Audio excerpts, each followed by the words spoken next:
अस्सलामु अलैकुम वरहमतुल्लाहि वबरकातुहू। प्यारे नाज़रीन, प्यारे बच्चों, आप सभी का इस्तकबाल है, आप सभी का खैर मक़दम है इस यूट्यूब चैनल पे। प्यारे बच्चों, जैसा कि आपको पता है कि माक़बल वाले सबक में हमने कहकशां हिस्सा दोम का चैप्टर नंबर 18 का मिर्ज़ा गालिब साहब के बारे में गज़ल और जो उनका लिखा हुआ जो गज़ल है आपके निसाब के अंदर जो शामिल था उसको हमने माक़बल वाले सबक के अंदर पढ़ाया था। तो आज हम उसी चैप्टर का आज सब्जेक्टिव क्वेश्चन और उसका आंसर लेकर हम आपके दरमियान हाजिर हुए हैं। तो चलिए बिना ताखीर देख लेते हैं। शुरू करने से पहले आपसे एक छोटा सा दरख्वास्त है कि अभी तक आपने वीडियो को लाइक और शेयर नहीं किया है तो लाइक शेयर ज़रूर कर दीजिए, चूँकि आपके एक शेयर कर देने की वजह से वो बच्चे जो इधर उधर भटक रहे हैं, जिनको अभी तक कोई ऐसी प्लेटफार्म नहीं मिली है जहाँ से आकर वो अपनी बेहतरीन तैयारी कर सके, आने वाले एग्ज़ाम में बेहतरीन अपना रिजल्ट हासिल कर सकें, तो उनके लिए ये बहुत ही ये अमृत जल साबित होने वाला है। समझ गए ना? तो बहरहाल जैसा कि एक नहीं बहुत सारी वीडियो, बहुत सारे असबाक आप तक पहुंचा दिए गए और बहुत सारे असबाक में बहुत सारी बातें भी बता दी गई, तो यहाँ पर मुझे मुनासिब नहीं लगता है और भी बातें आपको बोलने के लिए, ठीक है ना। फिर गाय बगाए जिस तरह से वक्त आएगा आपसे इंशाल्लाह फिर बातें ठीक होती रहेगी। तो चलिए देख लेते हैं आज का सबक। तो यहाँ पर हमने लिखा है सबक नंबर 18। आप बताइए के अंदर तकरीबन 10 सवाल दिए गए, उसी 10 सवाल के जवाबात को सवाल मा जवाबात हल करेंगे, यानी सवाल के साथ उसके जवाबात को भी हम हल करेंगे। समझ गया ना? तो देखते हैं। सबसे पहले नंबर सवाल में जिक्र किया है, दाइम पड़ा हुआ तेरे दर पे नहीं हूँ, ये बात किस शायर ने किससे कही है। दाइम पड़ा हुआ तेरे दर पर नहीं हूँ, ये बात शायर ने किससे कही है। तो इसके जवाब में जिक्र किया है, शायर ने ये बात शाह से कही है। किससे कही है? कि देखिए कि हम हमेशा तेरे दर पे झुके रहे, तेरे पास हम अपने घुटने टेके रहे, ये बात हमें मंजूर नहीं है, ये बात हमें अच्छी नहीं लगती है। समझ गया ना? तो गोया कि ये शायर ने ये बात जो कही है वो किससे कही है? शाह से कही है। शाह का मतलब क्या होता है? बादशाह। क्या मतलब होता है बाबू? बादशाह। जैसा कि आप जानते भी है शाह का माना बादशाह होता है। तो बादशाह के दरवाजे पे इंसान हमेशा झुका रहे, ये एक गयूर और एक क्या कहते हैं, एक मेहनत करने वाला इंसान को ये पसंद नहीं होता है वो किसी का दिया हुआ टुकड़ा खाए, बल्कि वो हमेशा चाहता है अपनी बाजू की कुव्वत से कमाए हुए रोजी को, कमाए हुए खुराक को वो क्या करे? वो खाए। समझ गए ना? तो बहरहाल शायर साहब ने यही कहा है कि तेरे दर पे दाइम पड़ा हुआ तेरे दर पे नहीं हूँ। शायर साहब ने ये बात जो है ये शाह को कही है। आगे बात समझिए। चलिए सवाल नंबर 2 कहता है, शायर को कौन मिटाना चाहता है? मिसरे के अंदर पढ़े है ना, या रब मुझे मिटाना चाहता है दुनिया, है कि नहीं? तो ये उसके जवाब में जिक्र किया, शायर को जमाना मिटाना चाहता है। सवाल नंबर 3 कहता है, उन्हें कौन लोग नहीं जानते हैं? यानी शायर को कौन लोग नहीं जानते हैं? उन्हें अजीज लोग नहीं जानते हैं। कौन नहीं जानते हैं? अजीज यानी प्यारे लोग इन्हें क्या करते हैं भाई? नहीं जानते हैं। समझ गया? चलिए आगे बढ़ते हैं। कुछ भी नहीं है, बस क्वेश्चन है और उसका आंसर है। बाकी सारी चीजें तो हम चैप्टर के अंदर समझा ही दिए हैं आपको, वहां पे सारी चीजें तो आपको समझ में आ ही गई होगी। तो पढ़कर इसलिए सुना दिया जाता है, इसलिए बता दिया जाता है ताकि मान लीजिए वो बच्चे जिन्हें थोड़ा सा रीडिंग स्किल कमजोर है या कि कह लीजिए पढ़ने में थोड़ी सी परेशानी होती है, उनको ये चीजें आसानी से समझ में आ जाए कि ये क्या लिखा हुआ है। समझ रहे हैं? तो ये फायदा होता है पढ़ने से, वरना तो ऐसे लिख देने से भी आपको तो समझ में आ जाएगा, लेकिन समझा देने से क्या होता है, ज़हन में बातें बैठ जाती है और वो सदियों तक वो बातें याद भी रहती है। हम लोगों के जो असातिज़ा जो थे, यानी कि जो टीचर थे जो पढ़ाते थे, तो उस जमाने में हम लोग को लगता था जब कोई बातें समझाते थे तो ऐसा लगता था कि भाई जल्दी से क्लास छोड़कर भाग जाए यहाँ से। समझ गया ना? यानी ऐसा महसूस होता क्या तो कि आप भाई जल्दी से क्लास छोड़ो और यहाँ से भागो, क्या ये इतना समझाते हैं, इतनी नसीहतें करते हैं। लेकिन बाद में पता चला कि नहीं भाई, वो चीज़ें काश के उस दिन अगर बेहतरीन तरह से सुन लिए होते ना, तो आज की 10 किताब जो मुताला करते हैं उन सारी किताबें मुताला करने की जरूरत नहीं पड़ती। तो बहरहाल आपके उस्ताद जो भी कुछ कहते हैं तो उनको ध्यान से सुनने और क्या कहते हैं देखने की जरूरत है। चलिए आगे बढ़े। कोई भी दिक्कत हो, परेशानी हो, हम आपके लिए हाजिर हैं। आपको जर्रा बराबर भी किसी तरह से कोई तकलीफें और परेशानियां नहीं होने देंगे, इतना तो तय है। बस आप हमसे जुड़कर एक बार तो देखिए, एक बार जुड़िएगा तो फिर दोबारा भागने का जी नहीं चाहेगा, समझ गए ना। चलिए बहरहाल आगे कहते हैं सवाल नंबर 4 में, वो दिन गए कहकर शायर क्या बताना चाहता है। वो दिन गए कहकर शायर क्या बताना चाहता है, तो इसके जवाब में जिक्र किया, वो दिन गए कहकर शायर अपने नौकर होने की बात बताता है। क्या करता है भाई, अपने नौकर होने की बात बताता है। जैसा कि गालिब साहब जो है वो बादशाह के दर पे जाके और शेर वगैरह पढ़ते थे, और फिर उसकी वजह से कुछ रुपये, कुछ पैसे और कुछ खाने पीने की चीजें उन्हें मिलती थी, समझ गए ना। तो वो कहते हैं वो दिन गए कहकर शायर यही बताना चाहते हैं कि भाई अब हम नौकर नहीं है, समझ गया, नौकरी अब नौकरी नहीं करेंगे। आगे बढ़ते हैं। सवाल नंबर 5 करता है, गालिब ने वजीफा खार किसको कहा है। सिंपल सा जवाब है भाई, गालिब ने वजीफा खार अपने आप को कहा है। जैसा कि चैप्टर के अंदर जो सबक जो दिया गया उसके अंदर आप पढ़ लिए हैं, गालिब ने अपने आप को वजीफा खार कहा है, और बादशाह को दुआ देने की बातें भी कही है कि वो बादशाह के दर पे जाकर वजीफा पढ़ते हैं। वजीफा पढ़ने का मतलब क्या होता है, उसकी तारीफें करते हैं, और बादशाह के तारीफ में, बादशाह के शान में कुछ उम्दा अशार, कुछ उम्दा गजरें पेश करते हैं, जिसकी वजह से बादशाह खुश होकर इनको कुछ इनाम, कुछ रुपये वगैरह देता था, ठीक है ना। तो उसी को कहा कि गालिब ने अपने आप को वजीफा खार कहा है, समझ गए। चलिए अब अगला सवाल देख लेते हैं। शायर के रोते रहने से क्या होगा। क्या सवाल है बाबू, कि शायर के रोते रहने से क्या होगा।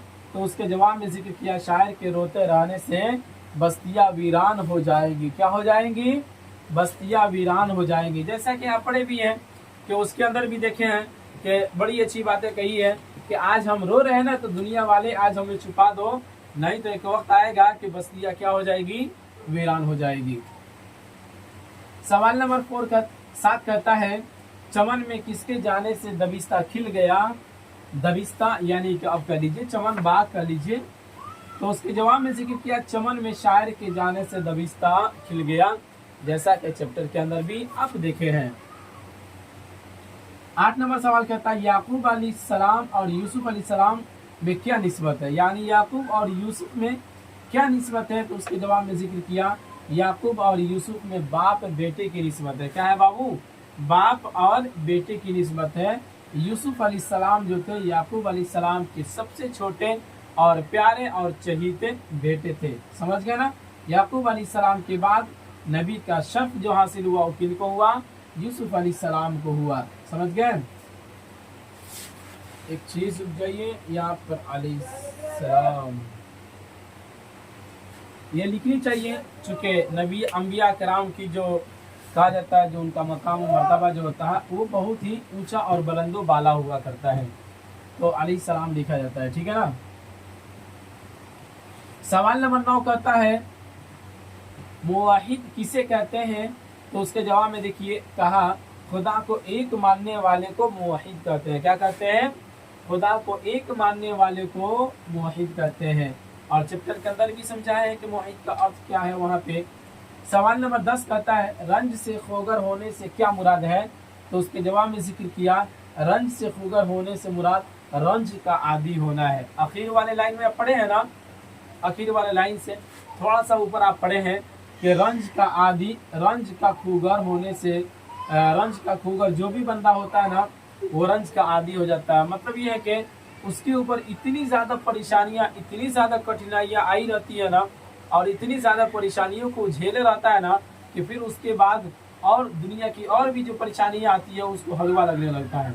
वो सोचता है चलो भाई ये क्या है, इसको तो हम बार बार झेल चुके हैं, समझ गए ना। जैसा कि हम अपनी मिसाल देकर समझाए हैं कि एक नहीं, हजारों नहीं, सैकड़ों परेशानियां झेलने के बाद हम आप तक पहुंचे हुए हैं, वरना कब तक यहाँ से खत्म हो गए रहते, समझ गए ना। तो बहुत परेशानियों के बाद यहाँ पे अब तक कदम जमाए हुए हैं, और फिर इंशाल्लाह आगे तो बढ़ते रहेंगे, अल्लाह ने चाहा तो जरूर। समझ गए। तो ये रहा आपके दरमियान। आप बताइए के अंदर क्लास 12 का चैप्टर नंबर 18 का सब्जेक्टिव क्वेश्चन और उसका आंसर, जिसमें आप बताइए के अंदर 10 सवाल दिए गए हैं और उसके जवाब को आपने देख लिया। उसके बाद आपकी किताब के अंदर मुख्तसर गुफ्तगू के अंदर 5 सवाल दिए गए। चलिए अब उसको हम स्क्रीन पे देख लेते हैं। तो मुख्तसर सवालात का पहला सवाल हम देख लेते हैं। पहले सवाल का जवाब को देख लेते हैं। आप अपनी किताब के अंदर देखेंगे तो वहाँ पे लिखा होगा, तकरीबन 5 सवाल दिए गए हैं। चलिए अब उन सब का हम जवाब यहाँ पे बारी दर बारी हम देख लेते हैं, यानी एक के बाद दूसरा देख लेते हैं। कहते हैं शायर ने बताया कि वो पत्थर नहीं है, उसने ये बात क्यों कही है। ठीक है ना, पहले ही मिसरे में ये सुनने को मिला आपको। जवाब, शायर मिर्ज़ा असदुल्ला खान गालिब ने बताया कि वो पत्थर नहीं है। गालिब के इस कौल का पस मंज़र ये है कि जिस वक्त उसने शेर कहा था उस वक्त शायर नहायत कसम पुरसी की हालत से गुज़र रहा था। कसम पुरसी का मतलब ये होता है बाबू कि यानी कि बहुत ही खस्ता हालत में, यानी कि बहुत ही उनका इकनॉमिक बहुत ज़्यादा डाउन था और उनका हालात जो है बहुत डाउन था, तब जाकर ये इस तरह का शायर जब किए थे, शेर जब पढ़े थे तो फिर इस तरह की बातें की थी उन्होंने।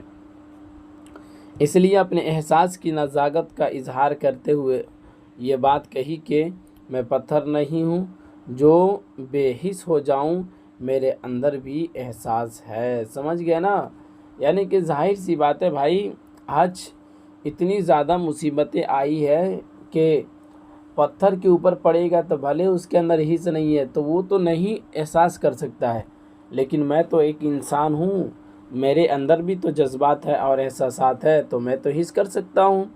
तो इस एतबार से इसलिए उन्होंने ये बातें कही थी कसम पुरसी की हालत में, यानी बहुत परेशान थे माली एतबार से। ठीक है ना। सवाल नंबर 2 कहता है बाबू, शायर ने अपने बारे में ये बात क्यों कही कि वो लौहे जहाँ पे हरफ मुकर्रर नहीं है। लौहे जहाँ पे, लौह तख्ती, जहान दुनिया, यानी दुनिया की तख्ती लफ्ज़ी माना हो जाएगा। मतलब ये कह लीजिए तख्ती के ऊपर, मतलब ये तो लिखे हुए कुछ है तो नहीं जिसको बार बार लिख दिया जाए और मिटा दिया जाए। एक तो एक इंसान है जिसको मिटाया नहीं जा सकता, और एक मरतबा जब मिटा दिया जाए तो फिर दोबारा उसको लाया नहीं जा सकता। समझ रहे ना। तो इस बारे यार शायर साहब के बारे में पूछा कि ये बात उन्होंने क्यों कही है, तो उसके जवाब में देखिए, गालिब ने गज़ल के तीसरे शेर में ये बात कही है कि मैं लौहे जहाँ पे हरफ मुकर्रर नहीं हूँ। उसकी वजह यह है कि शायर अपनी गुर्बत और मुफलिसी से हद दर्जा परेशान है, और गुर्बत को मुआशरे में अच्छी नज़र से नहीं देखी जाती है। इसलिए शायर लोगों की बदसलूकी से परेशान होकर यह बात कहता है कि लोग मुझे क्यों परेशान करते हैं, हरफ मुकर्रर तो नहीं हूँ कि दुनिया में बार बार आता रहूँगा। समझ गए ना बाबू, इतनी ज़्यादा गुर्बत। देखिए आज समाज का भी नज़रिया भी ऐसा ही हो चुका है। समझ गए ना, जिसके पास पैसा है ना वो कितनू गलती कर देता है ना, तो उसकी गलती को गलती नहीं मानी जाती है। लेकिन वो जो गरीब है उससे थोड़ी सी भी ख़ता हो गई, यानी भूल कर भी अगर कोई गलती हो गई ना, तो फिर उसको सारे लोग टूट पड़ते हैं और उसको बुरा भला भी कहते हैं, दंड भी देते हैं, मारते भी है। तो ये गुर्बत और मुफलिसी, बस इंसान को अल्लाह से दुआ करते रहनी चाहिए कि अल्लाह ज़िंदगी में ये चीज़ें कभी देखने को ना मिले। गुर्बत और मुफलिसी बड़ी बेकार चीज़ है। समझ गए ना। इसके एहसास उस वक्त होता है जब आपके माँ बाप में से कोई बीमार पड़ जाए, या आपके अपनों में से कोई बीमार पड़ जाए, या आप ही में से, अल्लाह ना करे कि इस तरह से हो, लेकिन एक बात कही जा रही है, बीमार पड़ जाए फिर उसके बाद उसमें जब महंगा कॉस्ट पड़े इलाज के लिए, तो फिर आपको एक रुपया किसी और से मांगने की ज़रूरत पड़ जाए, उस वक्त इस चीज़ का एहसास ज़रूर होता है। समझ गए ना। तो उसी को शायर बहरहाल परेशान होकर ये कहते हैं कि भाई हम क्या कहते हैं, इंसान हैं और लौहे तख्ती पर लिखी हुई कोई चीज़ थोड़ी नहीं कि उसको मिटा दिया जाए तो फिर दोबारा लिखा जा सकता है। हमको एक मरतबा अगर चले गए दुनिया से तो फिर दोबारा नहीं आ सकते। समझ रहे ना। बहरहाल आगे चलते हैं। सवाल नंबर 3 कहता है کہ پہلی غزل میں شاعر کے کن تجربوں کا بیان ہوا ہے. کیا پوچھا؟ شاعر کے کن تجربوں کا بیان ہوا ہے. تو اس کے جواب میں ذکر کیا زیر نصاب غالب کی پہلی غزل غالب کی زندگی کے اس دور کی تخلیق ہے جہاں غالب انتہائی تنگ دستی، بے بسی اور کسم پرسی کے دور سے گزر رہے تھے. چنانچہ انہیں اضطراب اور بے چینی سے آراستہ اس غزل کے اشعار سے ایک خاص موڈ کی ترجمانی ہوئی. تجربوں کی سطح پر اس غزل کے تمام اشعار غم و اندوہ سے معمور ہے اور غالب نے ان اشعار میں انہیں احساسات کی عکاسی دی ہے. ٹھیک ہے نا. مطلب یہ کہتے ہیں کہ زیر نصاب جو بھی ان کا جو غزل ہے نا، تو اس کے اندر غالب صاحب جو ہے وہ اپنی زندگی کے اس دور کے بارے میں بتایا ہے جہاں غالب صاحب جس دور کے اندر بڑی انتہائی تنگ دستی میں، بے بسی میں اور کسم پرسی سے گزر رہے تھے. اور اس وقت جو ان کی بے چینی تھی اور جو ان کی حالاتیں تھیں، تو انہی چیزوں کا تجربہ ہوا اور پھر انہی تجربوں کو انہوں نے غالب صاحب نے کیا کیا، اپنے اشعار میں پیش کیا ہے. ٹھیک ہے نا.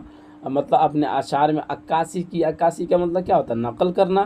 تو نقل کرنے کا مطلب کیا ہوتا ہے؟ لکھنا. سمجھ گئے نا.